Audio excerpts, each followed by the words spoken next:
like the city that never sleeps was once put to bed early. The slum dwellers who didn't hesitate in bedding the pavement were once made to go into hiding. Mumbai police who grabbed the underworld by throat once fell short of hands to piece this puzzle together, all because there was once a bewildered soul that inhabited the land of dreams and hopes. And that bewildered soul was Raman Ragan, who was also known as Psycho Raman.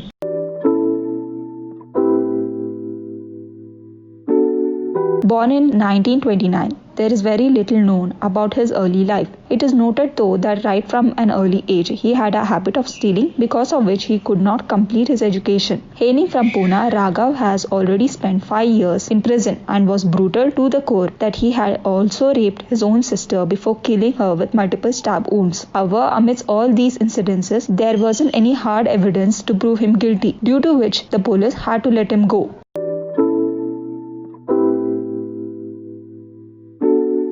One fine morning, during the late 60s, someone took notice of the dead bodies that started piling up in the neighborhood. From slum dwellers to chawl residents to stray animals, anyone without a proper home was a prospective target. In the silence of night, when the streets were dark and suspicion was low, Raman would emerge from the woods to look for anything that moves and hammer the life out of them. To him, people weren't people.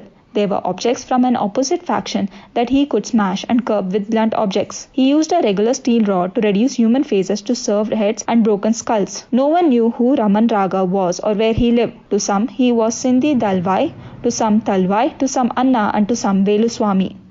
Between 1965 to 66, as many as 19 people were attacked by various makeshift weapons along with Central Railway line. Some of them hammered to death, others survived to tell the horrific account of scrawny-looking man. An eyewitness, Kritika, who was related to one of the victims, reported the matter to local police.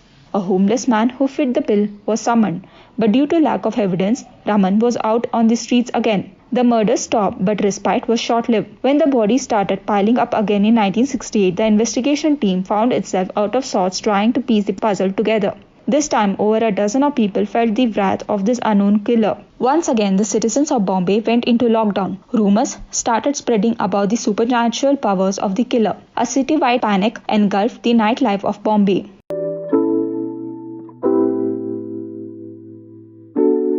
Around the same time, Deputy Commissioner of Police Ramakant Kulkarni was handed over the case. On going through the files, Ramakant was as bewildered as the rest of police department. No one had a clue where to begin and where to end their search.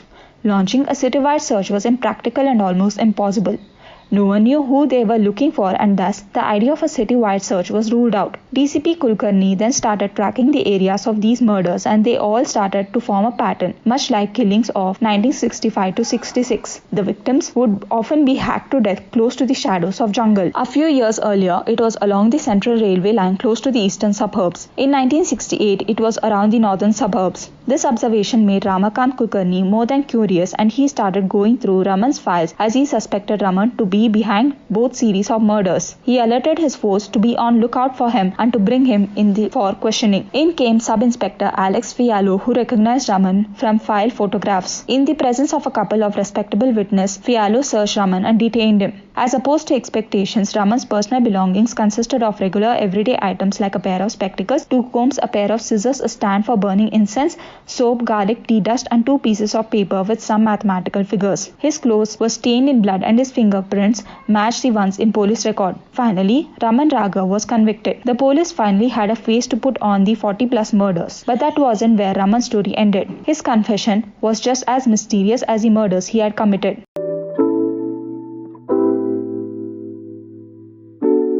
For weeks after he was arrested, Raman refused to answer any questions. It didn't matter to him if he was being beaten up or tortured. His lips were sealed. Of all the tricks in the book, it was a chicken dish that made Raman talk. While in the lockup, Raman requested for chicken curry. After weeks of interrogating him, the police decided to give in to his request. After finishing his chicken curry, Raman invited the officers to ask him whatever they wished to ask. It took fulfilling a few more wishes before the police got to know everything they wanted.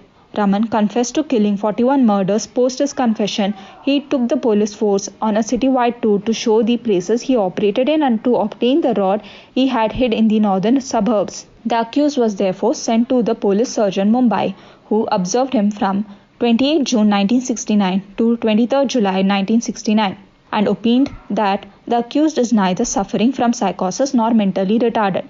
His memory is sound, his intelligence average, and he is aware of the nature and purpose of his acts. He is able to understand the nature and the object of proceedings against him and is not certifiably insane. With this medical opinion, the trial proceeded. The accused pleaded guilty. During the trial, a psychiatrist of Nair Hospital, Mumbai, was cited as a defense witness. He had interviewed the accused in Arthur Road Prison in 5th August 1969 and gave evidence that the accused was suffering from chronic paranoid schizophrenia for a long time and was therefore unable to understand that his actions were contrary to law. In defense, it was said the accused did not commit the act of killing with which he is charged. He knew the nature of the act, killing human beings, but did not know whether it was wrong or contrary to law. The additional sessions judge Mumbai held the accused guilty of the charge of murder and sentenced him to death. Raman declined to appeal. Before confirming the sentence, the High Court of Mumbai ordered the Surgeon General of Mumbai should constitute a special medical board of 3 psychiatrists to determine whether the accused was of unsound mind and secondly whether in consequence of his unsound of mind he was incapable of making his defense. The member of Special Medical Board interviewed Raman on 5 occasions for about 2 hours each time. In their final interview, when they bade him goodbye and attempted to shake hands with him, he refused to do so, saying that he was a representative of Qanun, that is law, who would not touch the people belonging to this wicked world. The examination report was as follows. Details about childhood history are not available. No reliable history about mental illness in his family is obtainable. According to the data available, he was always in the habit of stealing ever since he was a child. He hardly had any school education. He was also known to be reclusive. Since his return from Pune in 1968, he had been living in jungles outside the suburbs of Mumbai. Throughout the 5 interviews, he showed the ideas of reference and fixed the systematic delusion of persecution and grandeur. The delusions which the accused experienced were that there are 2 distinct worlds, the world of Qanun and this world in which he lived. A fixed and unshakable belief that people were trying to change his sex, but that they are not successful because he was a representative of Qanun. A fixed and unshakable belief that he is in power or a Shakti. A firm belief that other people are trying to put homosexual temptation in his way so that he may succumb and get converted to a woman.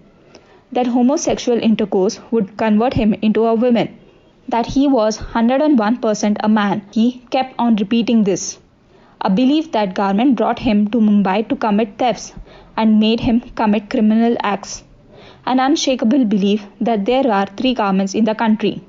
The Akbar government, the British government and the Congress government, and that these governments are trying to persecute him and put temptations before him.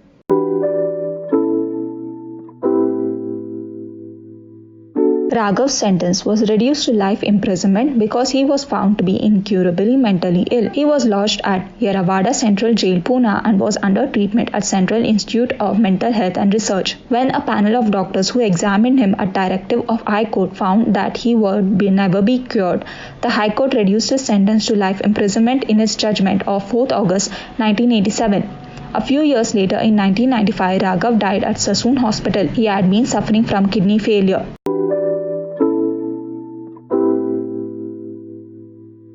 Indian filmmaker Sriram Raghavan produced a 70-minute short film on Raman Raghav starring Raghuveer Yadav in the lead role. In 1978, Tamil movie Sigappu Rojakal was reportedly loosely based on Raghav. It was remade in Hindi as Red Roses starring Rajesh Khanna and also in Japanese as Red Roses and in Russian as Krashevu Rosie.